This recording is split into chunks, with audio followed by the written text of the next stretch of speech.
வந்த நாள் முதல் இந்த நாள் வரை,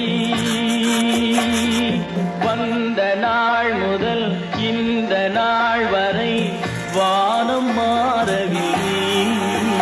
வான்மதியும் மீனும் கடல் காற்றும் மலரும் மண்ணும் கொடியும் சோலையும் நதியும் மாறவில்லை.